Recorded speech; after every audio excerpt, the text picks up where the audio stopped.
At the same time that stock car racing began in the South, in Southern California, home of drive-ins, hamburgers, and hot rods, a different style of racing was gaining momentum.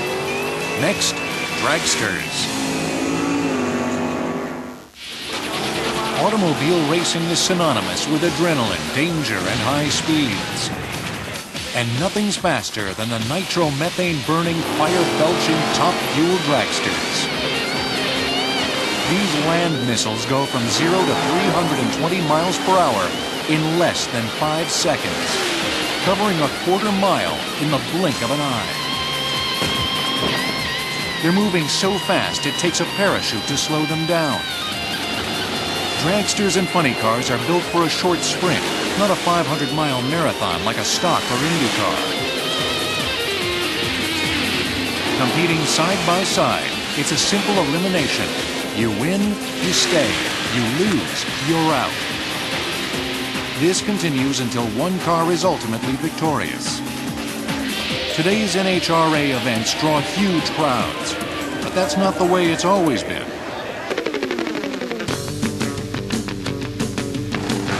The sport of drag racing was born in Southern California in the late 1940s. Young men listening to loud music started customizing their vehicles. America was in love with the automobile, and hot rodders, as they came to be known, built their cars for speed.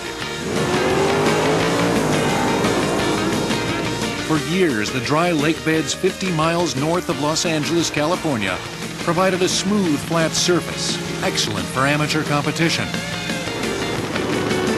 It was a place where drivers could prove who was the best. But many hot rodders couldn't restrain themselves to weekend events, and the competition naturally bled onto the streets. When there was a common practice of people with roadsters and hot cars to meet at the local drive-in stand and show off their vehicles, and consequently, the natural thing would be to challenge somebody for a race. And it became very typical there to say, "You want to race?" And the response was, "Drag it out." Guys that I ran with anyhow, we're all into hot rods. You know, we're in a car club, the Road Kings of Burbank, and man, that's all we thought about. Cruising Bob's Drive-In, and you'd go out in some street late at night on a side street, and we'd get it on. You know, we'd have some doggone good drag races, and somebody would be in the middle of the street with a flag, and they'd point to one car and point to the other car, and we'd rev it up. So in fact, just like Rebel Without a Cause, you know, it was really the same type of thing, and see who had the fastest car. Then you go back to Bob's when that was over with and talk about it. Not surprisingly, street racing proved dangerous and highly illegal. As most of society looked down on their behavior, the hot rodders were about to find a hero. When I think of drag racing, I think of Wally Parks. He's the man, he's the guy that started it. And he was really, more than anything, trying to organize a bunch of hot rodders, which I was one of, you know, to get them off the street and get them in a controlled environment where you could race these cars. In 1951, Wally Parks founded the National Hot Rod Association to organize hot rodders, eventually put on races and inspire safe racing. He also enlisted the help of an unlikely organization, the police. But the first commercially operated drag strip was in Santa Ana, on the old Santa Ana Airport, where C.J. Hart, one of the pioneers, along with members of the California Highway Patrol, put on the first race there to try to overcome the problems that they were having with street races in Orange County. The earliest dragsters were little more than a chassis and an engine. When the dragster first came into being, it simply was a stripped-down, lightweight version of a roadster or an average automobile. And we can start out with one that's called the Bug. It was built by Dick Kraft. It was the beginning, I guess, of what we call today's dragster. Most cars were junkyard specials. Recycled parts might have kept some of them from looking pretty, but it didn't keep them from running fast. By the mid-50s, drag racing was no longer exclusively a Southern California phenomenon. In 1955, the NHRA hosted their first national competition in Great Bend, Kansas. for racers from coast to coast. Over the next few decades, cars changed dramatically. When I first started driving race cars back in the late 60s, top fuel cars, the engine was located in front of the driver. It was a much shorter wheelbase car, and you sat over the rear end in the back of it. They're completely different today. Obviously, they're rear-engine dragsters. You sit in front. They're much longer than we've ever anticipated. We never had wings on the cars in the early days. It was just a car without a wing, so we didn't have much downforce. Perhaps the biggest change to the dragster came with the introduction of nitromethane. This oxygen-rich fuel launched cars off the line and helped Kenny Bernstein break the 300-mile-per-hour barrier in 1992. You can't take it away. Nobody can. The way engines make horsepower is you put air and fuel into the chamber and you ignite it. The more air, the more fuel that you can put in there and achieve ignition, the faster and faster you go. Nitromethane as a fuel is really not that great of a fuel, but its characteristic of containing its own oxygen enables us to burn as much as 75 gallons per minute of it. So that tremendous volume with its own oxygen is why we can make these tremendous amounts of horsepower. Increased speeds also meant more dramatic accidents. But the NHRA's goal has always been better safety. I've been on fire. I've had a number of friends that were killed in car wrecks. And the safety that have been added to these cars have really improved in the last 5 to 10 years. The NHRA safety safaris that they have, the groups that follow the circuit are right there. These guys will jump in the roof of a car on fire and drag you out. They're some of my best friends, man. They saved my life a number of times, and I've been very lucky. Charismatic drivers such as Don Garlitz, Shirley Muldowney, and Don Prudhomme have brought the sport to a wider audience. Next, siblings to the dragsters, they're called funny cars, but they're nothing to laugh at. Many early dragsters may have been chassis and engines rescued from the local junkyard. But today's team spend hundreds of thousands of dollars setting up a car and run motors generating more than 7,000 horsepower.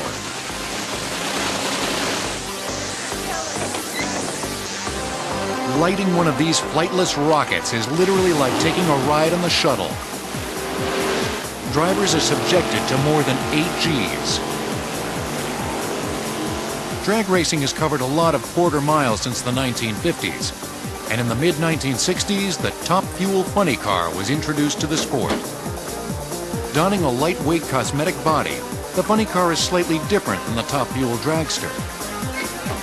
A funny car is a short wheelbase car, 120 inches. Dragster has the same exotic drivetrain, computers on board, all of that, but it's real long. It can be 240 inches. But the difference is the motor sets behind the driver, and in some cases that's good. And in the funny car, the motor sets out front. I like the motor out front, so if you have a fire, you can see your $100,000 engine you blow up. The placement of the engine and the length of the car also affect the way they both drive. You obviously sit in front of the engine in a dragster, so as a driver, you don't have a whole lot going on in front of you, but trying to keep the car straight. A funny car, on the other hand, it's got the engine in front of you, so there's more weight on the front end. It's much harder to drive. But you also have a body on you. And if you're claustrophobic, it's absolutely no place to be. Besides a talented driver, a good race also relies on the people behind the scenes, the crew chiefs, mechanics, and machinists who build the cars. Here at John Force Racing, mechanics assemble cars in an impressive multi-million-dollar facility. Well, what we've got here are what we call our toy boxes. We have this pneumatic control box here that has all of the air timers that control a lot of various functions on the race car. Controls how fast the clutch locks up. It controls the fuel system. Dragsters and funny cars have 2 gears, high and reverse.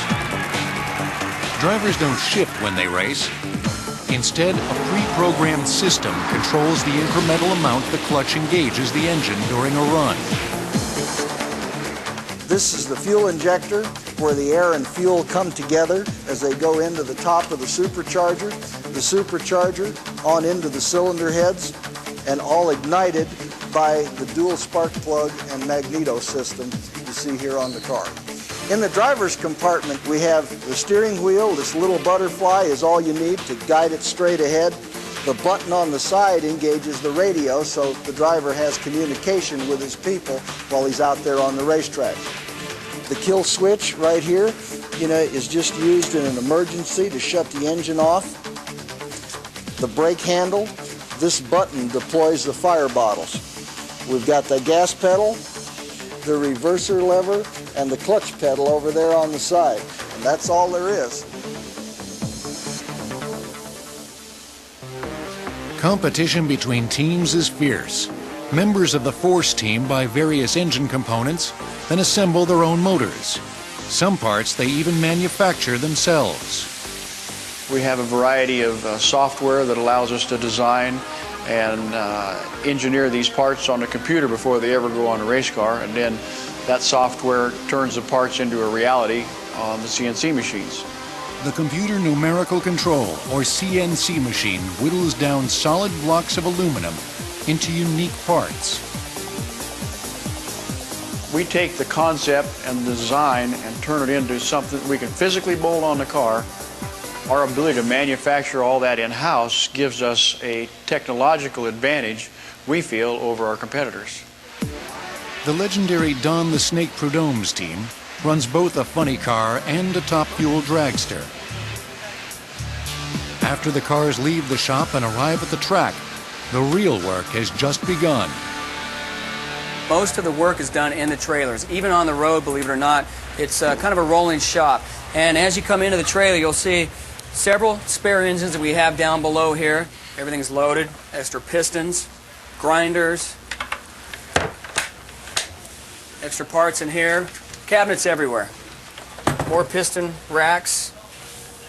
I could pull out 5 or 6 different sets. The rolling shop is also a data analyzing center. After a run, the team downloads information from the car into a computer. A crew chief then studies everything from engine RPM to individual cylinder performance. And really all this goes back to how they want to set the car up for the next run. Between runs, the pits are a flurry of activity.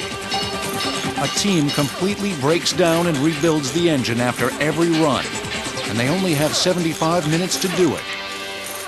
When a car gets back after a run, the first thing that the crew does is attack this car and take the engine completely apart down to the bare block and crankshaft.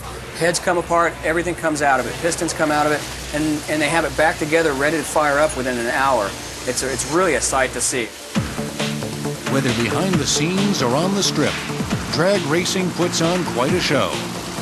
And it's become an expensive show.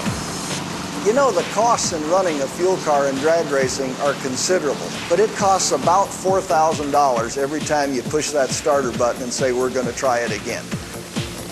The entire race car is pretty much a short-lived item.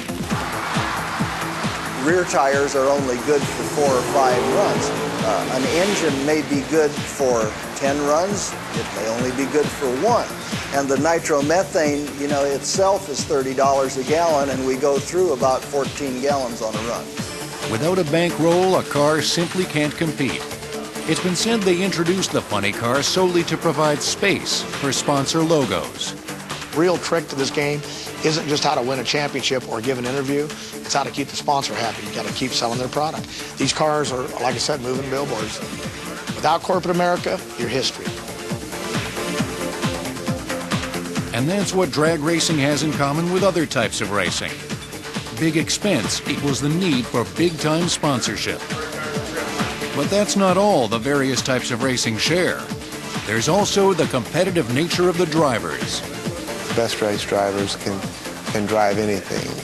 And I think the one thing that they all have in common is that they're competitors.